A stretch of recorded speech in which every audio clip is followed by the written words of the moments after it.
العليم والنفع والانتفاع والتذكر والتذكير والعبادة والاستفادة والحس على التمسك بكتاب الله تعالى وسنة النبي المصطفى والدعوة إلى الله والجهاد في سبيله وعلى ما نواه أسلافنا وأجدادنا ورجالنا وشيوخنا وأحياء ليلة من ليالي رمضان خصوصا ليلة الثالث تشريق رمضان صلى الله أن يجعلنا وإياكم من أهل الخير من أهل القدر ليلة القدر ويتكرم علينا بليلة القدر الذي رفعها الله عن قدر وأسأل الله يغفر لنا ذنوبنا ويستر لنا العيوب ويشهد لنا القلوب بجاه حبيبك المصطفى المحبوب محمد صلى الله عليه وصحبه وسلم وعلى سيدنا الإمام صاحب الراتب عبد الله بن علي الحداد وسيدنا الإمام حبيب علي بن محمد الحبشي والإمام الكتب بكر محمد السجاد والإمام الكتب عبد القادر بن محمد السجاد وسيدنا جد عمر بن حسن وسيدنا جد زين بن علي وسيدنا الوالد عبد الرحمن وسيدنا أستاذ حسن بن أحمد باهرو خصوصا على سيدنا حبيب عمر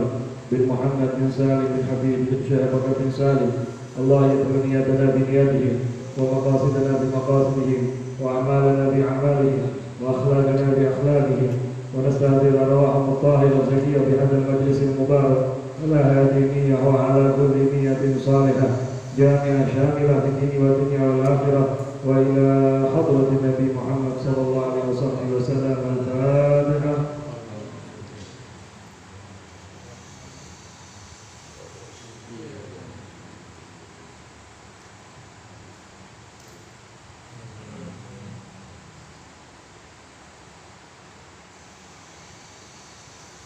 بسم الله الرحمن الرحيم.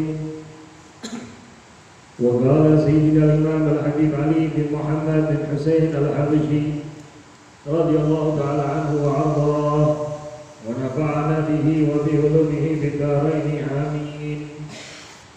المائدة 22 ليلة 23 من شهر رمضان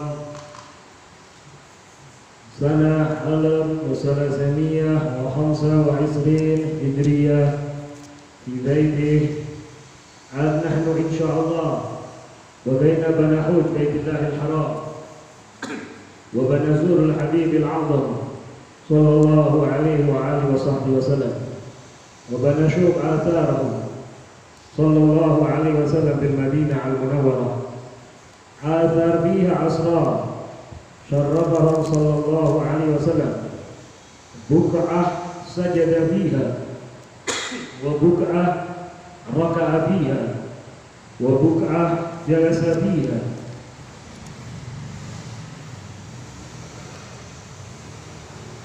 وبقعة نام فيها. الله يكرمني وإياكم بالنزول بين يديه صلى الله عليه وسلم وتبلغون ما عملتوه. أنا إذا تخيلت المدينة المنورة وتخيلت عصره صلى الله عليه وسلم وأصحابه رضوان الله عليهم اجتبط بي الولاية عند النبوة النبوة عند الرسالة هي عند رسالته صلى الله عليه وسلم.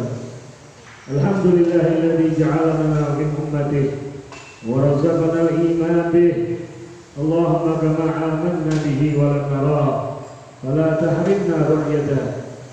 إذا قلوبنا تنشرح بذكره صلى الله عليه وسلم فكيف إلا إذا أكرمنا الله برؤيته يقظة. وله عزيز على الله أن يجمعنا بالنبي صلى الله عليه وسلم يقظة. شو كم واحد من أهل عصرنا يجتمع بالنبي صلى الله عليه وسلم يقظة. الله لا يحرمنا خير ما عنده بشر ما عندنا. بغينا نرى النبي صلى الله عليه وسلم بوجودنا هذه وبغينا ننتزع به انتزاع كلي وبغينا لنا ساقية من قلبه تجري لنا. والليلة 23 رمضان ليالينا يا خير ليالي وأيامنا يا خير أيام. هل تجدون نبدأ للقراءة عند استماع تلاوة القرآن في الصلاة التراويح والدعوات العظيمة التي يفتح الله بها علي. فمن علامات القبول ابتلاء العصر بالدعاء. الله يجزي مشايخنا عنا خير الجزاء. دلونا وعرفونا وندكوا بنا bil bahril kabir dan Allah yarzuqni wa iyyakum al-mutaba'ah li habibi Muhammad sallallahu alaihi wasallam fi aqwalihi wa af'alihi wa ibadatihi wa 'adatihi. Alhamdulillah,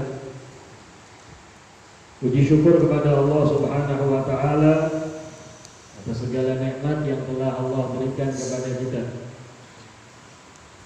Nikmat yang kita tidak akan mampu mengukurnya, nikmat yang kita tidak akan mampu menghitungnya, nikmat yang kita hanya diminta untuk merasakan nikmat tersebut, lalu diminta kita bersyukur kepada Allah Subhanahu wa taala, dan Allah akan berikan tambahan nikmat kepada kita. Nikmat yang contohnya kita merasakan kenikmatan saat baca Maulid Nabi, kenikmatan saat bersalawat kepada Nabi.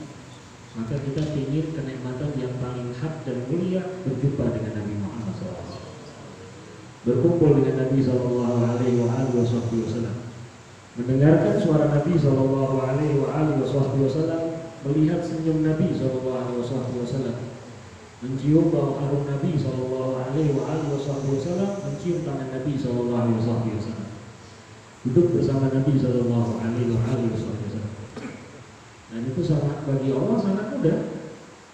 Tinggal yang minta benar-benar atau enggak, tinggal yang minta sungguh-sungguh atau enggak, tinggal yang kepingin itu cuma kepingin aja atau dibuktikan keinginannya dengan tingkah laku dan ucapan untuk berjumpa dengan Rasul Sallallahu Alaihi Wasallam. Maka nikmat-nikmat yang telah Allah berikan kepada kita ini, nikmat yang kita ingin nikmat itu kekal. Bukan nikmat yang sementara, tapi nikmat yang selama-lamanya. Nikmat yang kita pengen bukan cuma sampai di dunia saja, nikmat yang nanti sampai di dalam surganya Allah Subhanahu wa ta'ala. Karena tidak akan merasakan kenikmatan dunia sebelum merasakan kenikmatan di dunia. Kenikmatan surga sebelum merasakan kenikmatan dunia. Gak akan tahu namanya kemuliaan nikmat surga kalau tidak dapat kenikmatan di dalam kehidupan dia semasa di dunia. Contohnya Rasulullah SAW beliau mengatakan, "Idza marartum bi riyadil jannah farta'u." Kalau kalian jalan lihat ada taman surga, bersenang-senang di taman itu. Sahabat tanya, "Ya Rasulullah, emang ada surga di dunia?" Ada. Mahillati dzikir, majelis dzikir, majelis ilmu, majelis Quran, majelis sholawat, majelis maulid, majelis manaqib, semua majelis baik itu taman surga. Kalau kita rasakan nikmat di taman surga, nanti pengen surga yang asli, nggak masuk. Makanya dilatih kita sama Allah Subhanahu wa ta'ala, mau jadi ahli surga, rasakan kenikmatannya dari sekarang. Ingin merasakan kenikmatan yang hakiki di surga, Allah bukakan tamannya, kenikmatannya di masa kita ini. Makanya Rasul Sallallahu Alaihi Wasallam dia terhadap orang-orang yang beriman memberikan gambaran orang-orang yang beriman, membedakan dengan gambaran orang-orang yang di dalam hatinya ada penyakit, yang gambaran penyakit munafik. Kata Rasulullah, orang-orang beriman kalau di dalam rumah Allah di masjid, dia senang berlama-lama di masjid, asyik untuk duduk di masjid, sepi kalau sudah keluar dari masjid. Jadi orang-orang yang ada sifat munafik nggak betah di masjid, ingin cepat pulang. Berarti kan kita ingin surga tapi nggak senang di surga. Kita ingin nikmat yang abadi tapi nggak mau nikmat yang abadi. Itu takutnya ada sifat-sifat munafik di dalam diri kita. Ucapannya sama tingkah lakunya nggak sama. Yang dia katakan sama buktinya dalam omongan tidak sesuai. Maka di sini termasuk orang yang kalau sudah namanya mengakar di dalam dirinya kemuliaan-kemuliaan yang ada di dalam ajaran Islam, maka saat membayangkan aja sudah merasakan kenikmatan yang besar. Termasuknya Habib Ali, dia mengatakan di dalam bulan Ramadan, malam 23 Ramadan, beliau merasakan keasyikan, kenikmatan. Sudah bayangkan ini setelah Ramadan selesai berarti masuk 1 Syawal.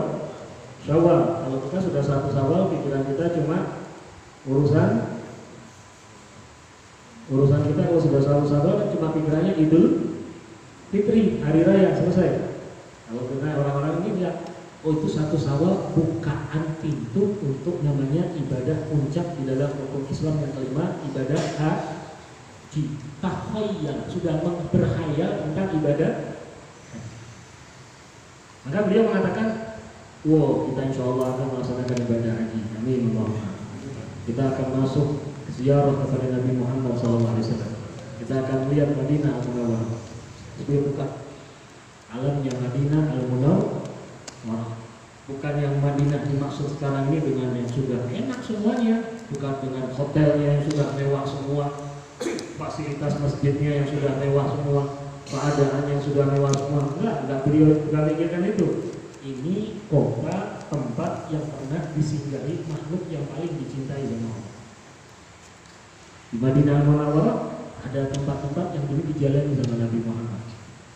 Ada tempat yang dulu dipakai duduk oleh Nabi Muhammad. Ada tempat yang dulu pernah tidur Nabi Muhammad. Ada tempat yang dulu pernah sholat Nabi Muhammad. Yang tempat dulu pernah rukuk Nabi Muhammad. Ada tempat yang dulu pernah beliau baca Al-Qur'an.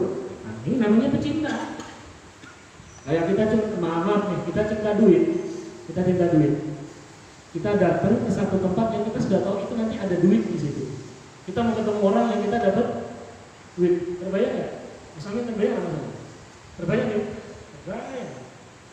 Kita terbayang. Kenapa? Karena ada cinta di situ. Dan ini orang-orang yang cinta kepada Nabi Muhammad SAW. Terbayang bagaimana Nabi Muhammad SAW. Apalagi orang-orang yang pernah dimuliakan melihat Nabi secara sadar yang kotor. Maka terbayang di kota yang dulu bersama Nabi, ya Allah, dia duduk begini. Nah, apalagi mereka orang-orang yang paham hadisnya paham. Rasulullah kalau duduk begini, dia pernah mengatakan hadis yang total Rasulullah duduk begini. Terbayang semua. Dan terbayang itu menambah rasa rindunya kepada Nabi Muhammad Sallallahu Alaihi Wasallam. Tempat di situ yang penuh dengan rahasia-rahasia dari Allah Subhanahu Wa Taala. Tempat yang Allah pilih menjadi tempat dititipkannya jasad agung yang mulia dari Rasul Sallallahu Alaihi Wasallam. Sehingga di dalam kita pemahaman akidah Ahlussunnah wal Jamaah, tempat yang paling mulia di seluruh alam semesta ini perlu kita pahami. Jangan mau dibelok-belokkan. Di paham kita akidah Ahlussunnah wal Jamaah, tempat yang paling mulia di seluruh alam semesta apa? Madinah. Yang maksudnya Madinah di dalamnya cuma satu kotak kecil, kuburannya Nabi Muhammad SAW. Lebih kok bisa deh? Iya, makhluk yang paling mulia yang diciptakan sama Allah Nabi Muhammad. Dan nanti sama arusnya Allah berarti lebih mulia, sama kursinya Allah lebih mulia. Ini pikiran orang bodoh yang ketipu. Kenapa? Arusnya Allah bukan kursi karena Allah duduk di situ, enggak. Allah punya kursi, Allah duduk di situ, berarti kita menganggap Allah berbentuk yang butuh tempat duduk. Nah, kursi hanya menyatakan pernyataan kemuliaan, kedudukan, kemuliaan, keagungan Allah. Arusnya Allah juga kerajaan Allah, semuanya kerajaan Allah, tapi bukan kerajaan kaya Allah dhewe mah pintu-pintu ne ono jendelane, sono dayang-dayange sing aku ya ngawur. Allah ini laisa kamitslihi syai'un. Tidak ada di pikiran kita bentuknya seperti apa. Cuma kita wajib Allah ada, percaya, yakin. Itu bagian dari iman kita. Sedangkan makhluk sudah tahu pasti pokok Allah ciptakan makhluk yang paling mulia Nabi Muhammad. Makanya tempat yang Allah titipkan jasadnya Nabi, berarti Allah pilih menjadi tempat yang paling mulia. Lebih mulia dari Ka'bah. Nanti ada yang ngomong, kok bisa deh Ka'bah lebih kemuliaannya lebih di bawah sama dibanding Nabi Muhammad. Orang Islam itu lebih mulia dari Ka'bah. Rasulullah mengatakan, kalau kita nyakiti hati seorang muslim, menghinakan seorang muslim, itu dosanya lebih besar daripada kita ngancurin Ka'bah berkeping-keping sampai hancur lebur. Satu orang muslim lebih mulia ketimbang Ka'bah. Cuman Allah pilih Ka'bah, bentukan Ka'bah jadi kiblat kita untuk bermunajat dalam sholat kita. Tapi yang kemuliaan, maka dikatakan walillahil izzah hanya untuk Allah kemuliaan, walil Rasul walil mu'minin, hanya untuk Allah kemuliaan dan untuk Rasulnya Nabi Muhammad dan untuk orang-orang yang beriman. Makanya mereka orang-orang yang sudah cinta kepada Nabi, tahu kemuliaan Nabi, tahu namanya kemuliaan keagungan yang disampaikan daripada ajaran Islam. Mereka kalau sudah bayangkan sang membawa Islam, seperti di dalam tafsir ini, satu tafsir yang kemarin baru disampaikan oleh Sayyidina Habib Umar bin Muhammad bin Salim bin Habib bin Syekh bin Salim tentang satu ayat.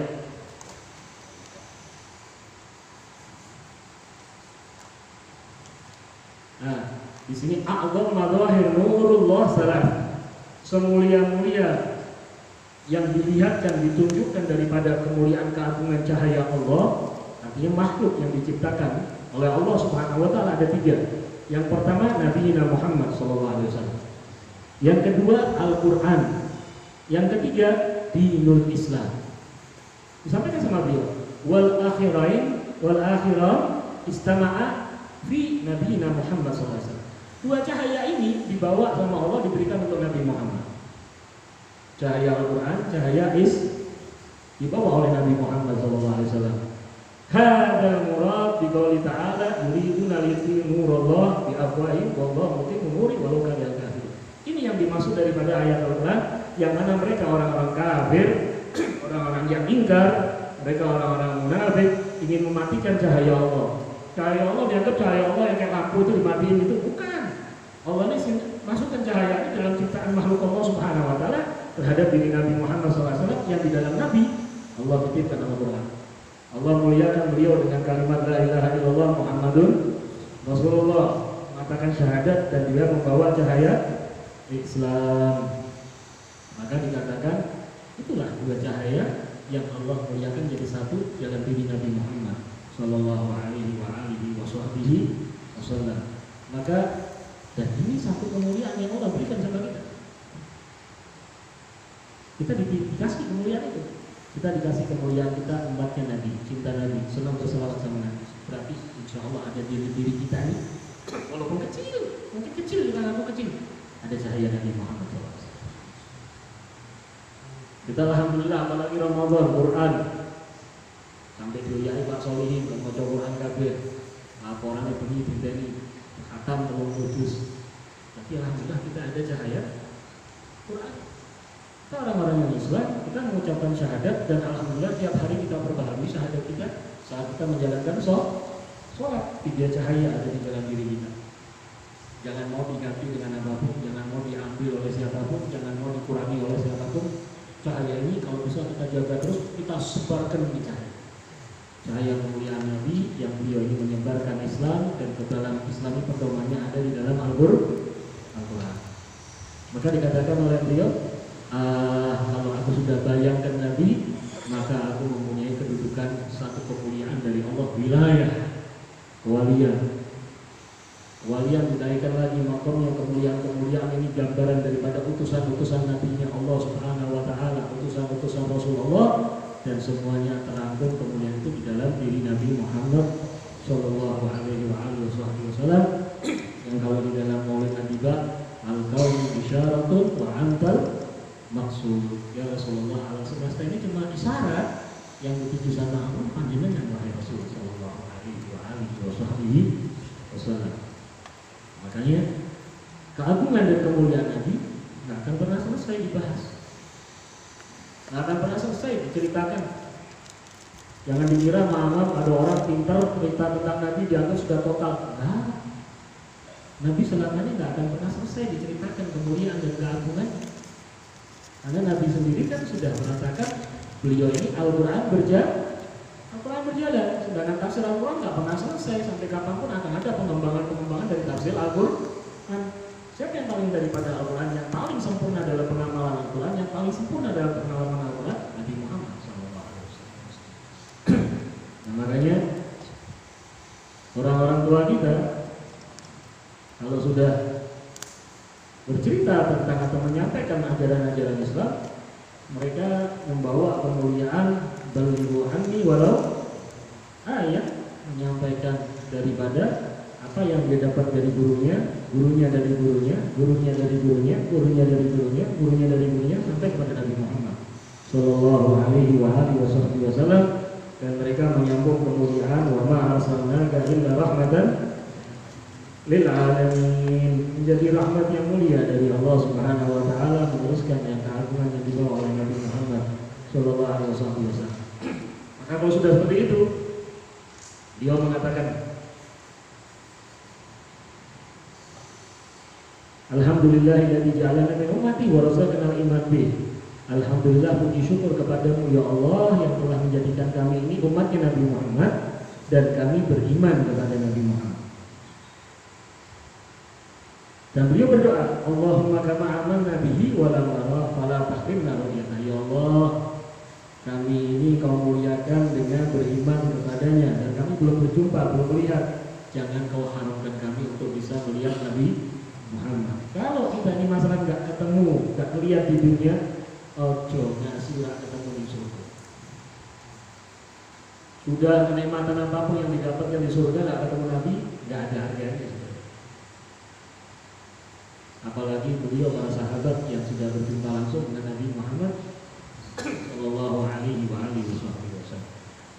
Maka di ini beliau mengatakan, bagaimana tidak kita ini ingin mendapatkan kemuliaan melihat Nabi SAW dalam keadaan sadar. Lebih balik kepinginnya mengatakan kepinginnya melihat Nabi bukan cuma dalam mimpi, sadar. Yaqodo. Walaupun di mana dalam hadis Yaqodo ini macam-macam. Manyara di manam sayara Yaqodo. Barang siapa yang melihatku di dalam mimpi, berjumpa denganku dalam mimpi, pasti akan berjumpa dalam keadaan sadar. Walaupun tafsir ulama ahli hadis hanya mengatakan maksudnya sadar nanti kalau sudah di alam barzah atau nanti sudah di yaumul qiyamah, nanti sudah di surganya Allah. Sebagian ulama enggak, saat ini. Dan itu banyak. Kata beliau lebih banyak. Dan sampai sekarang sehingga dikatakan apa? Dalam pemahaman dari para kitab Tabaqatul Auliya, kedudukan para auliya, sampai dikatakan salah seorang auliya, saya lupa namanya. Dalam ucapannya dia mengatakan, kalau seandainya 1 detik aja aku nggak lihat Rasulullah, berarti aku tidak menganggap diriku seorang yang masuk dalam kategori muslim. 1 detik aja aku terlepas dari pandangan melihat Rasulullah, berarti kira-kira kan berarti 24 jam melihat Rasulullah, 24 jam bersama Rasul. Apa itu? Jelas ya? Semoga Allah muliakan kita Muhammad. Jadi Habib Ali mengatakan, ya kok bukan cuma dalam mimpi. Dan itu bagi Allah sangat mudah. Cuman butuh ekstra dari kita. Kalau masalah kita ini cuma diajarkan, banyak nih ajaran ulama-ulama. Dari kita baca syairnya Imam Busairi, dari amalan selawat, ada doa-doa yang diajarkan ulama-ulama. Dan ini ulama-ulama yang Masya Allah, ada mereka mengajarkan ini diamalkan, insya Allah Pak akan berjumpa Nabi, kau mimpi ketemu Nabi, bahkan ada yang ngatur. Cuman yang jadi masalah ngamalkan tapi nggak diikuti dengan buktinya, nggak benar. Buktinya yang pertama ini rasa orang cinta gitu yang ketemu ya. Istilahnya orang jatuh cinta. Mas Amin, jatuh cinta gimana Amin? Kepingin itu ketemu itu ya Allah. Kadang telepon tok dengar suaranya itu sudah kayak kelepek-kelepek. Mengharap. Nah, kita ngaku cinta sama Nabi Muhammad, nggak ada keinginan itu. Keinginan ini yang lebih kuat. Ini anak-anak yang kita punya anak-anak, alhamdulillah dari pondok, semoga jadi pewaris Nabi Muhammad SAW yang akan meneruskan dakwahnya Nabi, menjadi kebanggaan orang tua dunia dan akhirat. Kalau dikedar seperti yang kita ingat, kalau cari ke pondok cuma cari ilmu, maka yang kita ingat disampaikan oleh Abdullah Syahab, salah. Nah harus ke pondok ya. Cuma media aja, wasilah aja. Kita mau cari keridhaan Allah Subhanahu wa Ta'ala. Saya mau mari warisannya Nabi Muhammad SAW. Saya mau belajar akhlaknya Nabi Muhammad SAW. Makanya kalau pondok nggak ada alat, pondok nggak ada adab, ya bukan pondok. Orang punya ilmu nggak punya akhlak, ya bukan berilmu. Orang punya kehormatan di mata orang, tapi orang itu nggak punya kehormatan dalam akhlak, sebenarnya nggak terhormat. Orang aja yang pura-pura menghormati. Baik, yang ingin dibawa itu warisannya Nabi Muhammad SAW. Maka dikatakan sampai dikatakan masalah akhlak itu kan, ketika roti adonan itu yang namanya ilmu itu bagikan garam, adonannya itu jadi akhlak. Nah, kira-kira kalau buat roti adonan sama garamnya banyak mana? Akhlak berarti lebih banyak, lebih berat. Tapi itu kemuliaan kita di sini. Makanya beliau mengatakan sangat mudah bagi Allah Subhanahu wa taala. Tapi tinggal kita buktikan dengan kesungguhan dalam ingin berjumpa dengan Rasulullah. Sehingga apa? Sebagian dari mereka kemuliaannya sampai menjadi gambarannya nanti. Kita kemarin waktu di bulan Rajab yang hadir, yang ikut malam baca maulid, terus kita baca manaqib Al-Habib Muhammad bin Ali As-Sajjad Al-Habib Ali yang kita baca kitabnya saat ini, beliau mengatakan kita lihat Habib Muhammad bin Ali, lihat gambarannya Nabi, tingkah lakunya, ucapannya, cara berpakaiannya, cara berjalannya, cara bergeraknya, duduknya, makannya, ngomongnya, gambarannya Nabi Muhammad. Karena dia tatbik. Jadi bukan cuma ngerti ilmu, tapi membuktikan dengan amal. Kata Habib Ali, ada dua orang di salah satunya Habib Muhammad bin Ali As-Sajjad. Saya lihat Rasulullah SAW tidak seperti ini. Sallallahu alaihi wasallam. Makanya kita berharap di malam 23 ini bertambah rasa rindu kita dalam menggapai ridha Allah Subhanahu wa taala. Bertambah rinduan kita, dan kita berharap ini menjadi bagian kemuliaan Lailatul Qadar. Jadi bagian kemuliaan kita mendapatkan ampunan Allah, menjadi bagian amal ibadah kita yang diterima oleh Allah Subhanahu wa taala, dan kita mendapatkan kemuliaan dalam merasakan kenikmatan bermunajat, beribadah kepada Allah Subhanahu wa taala. Kalau kita kembali kepada ucapan Sayyidina Ali bin Abi Thalib radhiyallahu anhu, beliau mengatakan tafakkar sa'ah khair min ibadah, tafakkar sa'ah khair min hajjah maqbulah, alaf hajjah maqbulah. Tafakkar artinya bertafakkur tentang keagungan kemuliaan Allah, keadaan kita dengan Allah. Seperti kita kalau sering ketemu dulu sama Habib Umar, ngadep ke beliau, sudah duduk, ada beliau ditanya, "Kehal khair, alhamdulillah." Langsung jawab. Kalau sudah ditanya, "Kehalak ma Allah, bagaimana hubunganmu, keadaanmu dengan Allah?" Langsung jawab. Mau jawab gimana? Kita nggak tahu. Alhamdulillah, Beb, saya sholat. Emang sholat itu hubunganmu dengan Allah? Oke, kita sholat, benar itu aslinya hubungan dengan Allah. Kita baca Quran kan membaca firman Allah, tapi apa benar itu hubungan kita dengan Allah? Kayaknya bukan hubungan kita dengan Allah, hubungan kita dengan diri sendiri. Nanti kita udah tanya kebhalat ma Allah, maka tafakkar sa'ah, memikirkan keadaan kita bagaimana nanti di hadapan Allah. Kemuliaan apa dosa, kesalahan, bagaimana nanti saya menghadap kepada Allah. Kata beliau, dikatakan oleh Imam Ali karramallahu wajhah, lebih mulia, lebih baik daripada 1000 haji yang diterima sama Allah Subhanahu. Enak banget, gak apa-apa biaya, gak perlu boleh suntik meningitis, gak bingung apa jenenge kalau berangkat tuh berapa nih? Paspor sama lagi bisa ada apa